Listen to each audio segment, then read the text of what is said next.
2019 पासून सुरू झाला. तर आमचे विधानसभेचे अध्यक्ष म्हणतात की डिस्प्यूट हा 29 जून पर्यंत नव्हताच.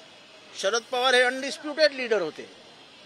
डिस्प्यूट 30 जूनला सुरू झाला आणि दुसरीकडे निवडणूक आयोग म्हणतो 2019 पासून झाला.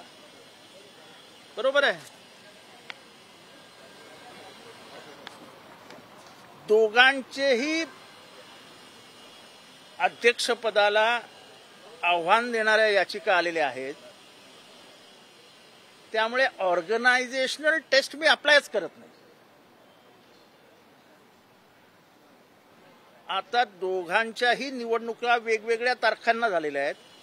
शरद पवारांची माझ्या अंदाजाने निवडणुकीची तारीख होती 1 सप्टेंबर 2022. 1 सप्टेंबर 2022 ते 30 जून 2023. जेव्हा त्यांना चॅलेंजच झालेला नाही तेव्हा मग डिस्प्यूट उरतो कुठे? डिस्प्यूट येतच कुठनं? दुसरी गोष्ट, लेजिस्लेटिव्ह मेजॉरिटी टेस्ट.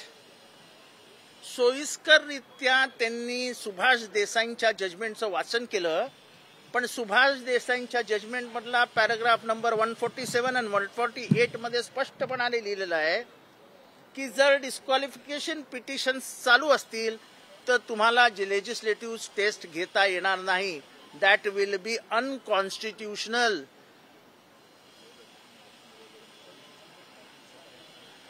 त्यांनी पुढे जाऊन हे पण म्हटलं आहे की legislative party doesn't mean a political party. आणि म्हणून व्हिप मध्ये येतो की whip is a biblical cord between the political party and the legislative party.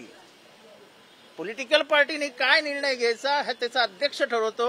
Legislative पार्टीला पार्टीने अधिकार दिलेले असतात त्याचा नेता नेमून. शेवटी नेता नेमण्याचं काम सुभाष देसाईंच्या केसमध्ये स्पष्टपणाने सुप्रीम कोर्टाने सांगितलंय हे पक्षाच्या अध्यक्षांचं काम आहे.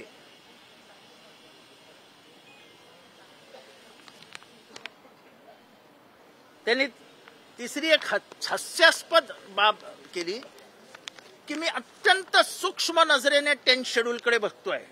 कॅलिडोस्कोप मधनं मी 10th शेड्यूलकडे बघतोय. ते म्हणतात 10th शेड्यूलचं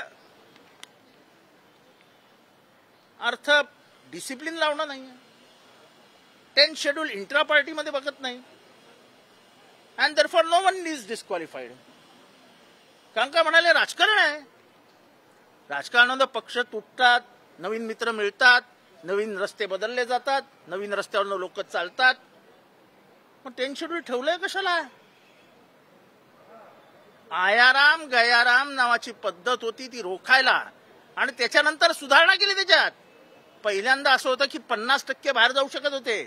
जेव्हा त्यांच्या लक्षात आलं की 50% पण हे संख्या कमी होईल तेव्हा त्यांनी सांगितलं की 2/3 बाहेर पडू शकतात, पण बाहेर राहून ते पार्टी नाही बनवू शकत. त्यांना कोणाच्यात तरी मर्ज झालं तर त्यांचं अस्तित्व राहील, नाही तर त्यांचं अस्तित्व काढून टाका, असं 10th शेड्यूलचं स्पष्ट म्हणणं आहे.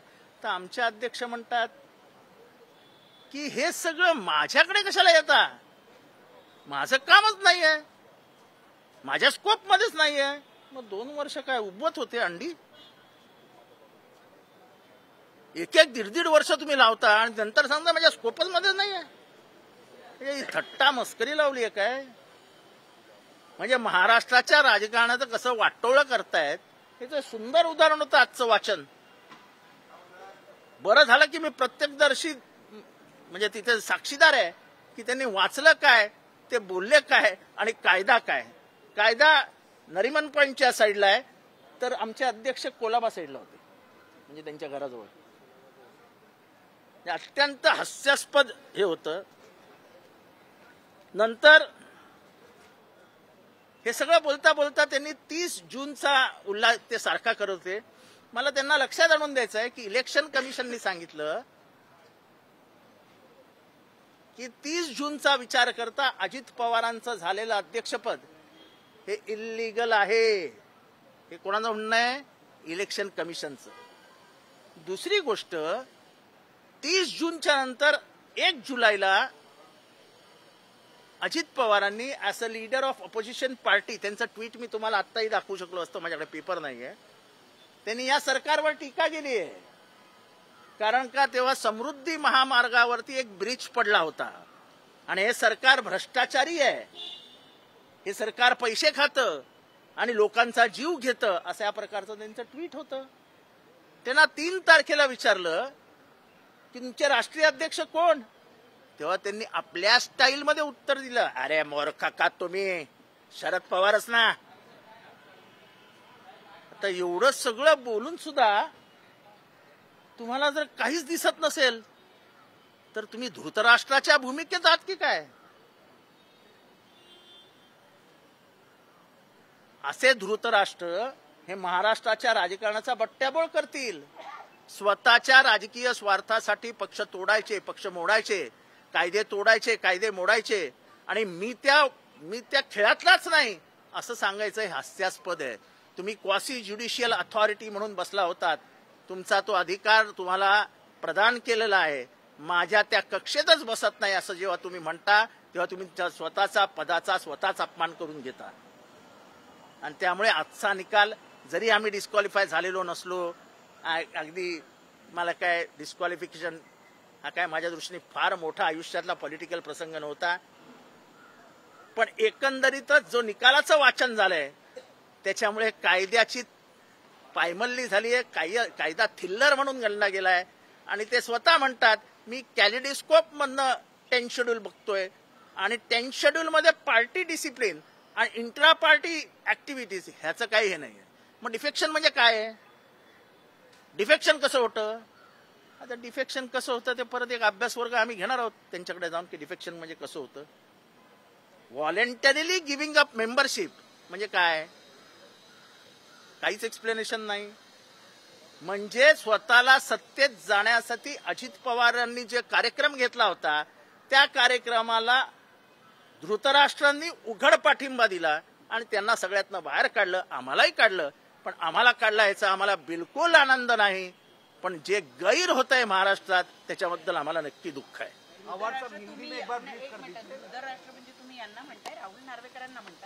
म्हणजे काय, जे अंधळा पट्टी लावून जर कायदा वाचत असतील तर तो राष्ट्रच झाला. सर हिंदी में बात कर दीजिए. जो ब्रीफिंग जो फैसला आया है, पूरा फैसला सुनकर राहुल नार्वेकर की स्पीच सुनकर ऐसा लगता है वो अंतर्विरोध दिया गया पार्टी के अंदर का. वो बोलता है अंतर्विरोध जो हुआ वो हम लोग देख ही नहीं सकते उसको, हमारा थोड़ी अधिकार है. तो फिर तुम्हारा अधिकार नहीं तो 2 साल क्यों बैठे जजमेंट पे. पहले ही बोलते नहीं, कहा था मेरा अधिकार नहीं, मैं नहीं सुनूंगा जजमेंट. इतना लंबा समय क्यों लिया.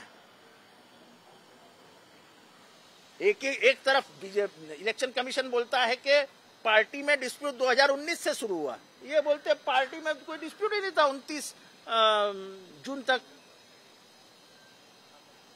और सबसे हंसने वाली बात है, ये बोलते मेरे स्कोप में ही नहीं, मैं कुछ कर ही नहीं सकता हूं इसमें, मेरे पास आए क्यों. अरे कुश्ती के लिए तुम बाहर अंपायर करके बैठते हैं और फिर कुश्ती ड्रॉ में भेज देते, ड्रॉ होगी चलो बाहर. कुश्ती ड्रॉ नहीं होती है. किस आधार पर फैसला दिया उन्होंने, उनको जाके पूछिए यार, हमको नहीं समझा. हम 2 घंटे बैठे थे. नहीं, उन्होंने अपने हिसाब से दिया, जो उनको जो ना खाता ना वही नार्वेकर कहे वही सही. कोई कॉन्स्टिट्यूशन नहीं, कोई आधार नहीं, कोई उसको लीगैलिटी नहीं, बस नार्वेकर जी ने बोल दिया वो सही. सर पहले वर्डिक्ट के बाद उनको 10 शेड्यूल का चेयरमैन बना देंगे, अभी लॉ मिनिस्टर बनने के. अरे बिल्कुल लॉ मिनिस्टर नहीं, सुपर लॉ मिनिस्टर बनाना चाहिए उनको. पूरे कॉन्स्टिट्यूशन को चेंज करके हाथ में दे देंगे. यानी जिस प्रकार से उन्होंने 10 शेड्यूल का मजाक उड़ाया है, मुझे लगता है बनाने